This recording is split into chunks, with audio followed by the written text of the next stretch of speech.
बिस्मिल्लाहिर्रहमानिर्रहीम। अस्सलामु अलैकुम।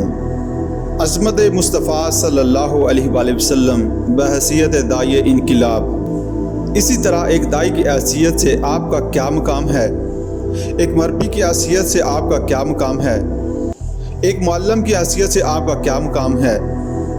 ये वो चीज़ें हैं जो हमारी समझ में आ सकती हैं और हम इनका कुछ ना कुछ इदराक और शऊर कर सकते हैं। लेकिन इन तमाम हैसियतों यानी दाई, मरबी, मज़क्की को मैं एक लफ्ज़ में जमा करना चाहता हूँ, यानी एक इनकिलाब के दाई और इनकिलाब अज़ीम के बर्पा करने वाले की हैसियत से आपका क्या मुकाम है।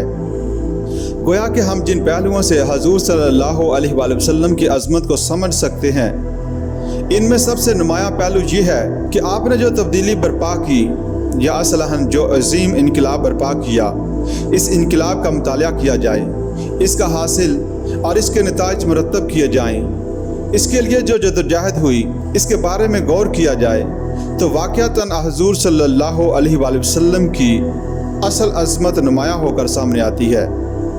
यह है आप सल्लल्लाहु अलैहि वसल्लम की अज़मत का वो पहलू जिसका इकरार पूरी दुनिया ने किया और जिसकी गवाही पूरी दुनिया ने दी।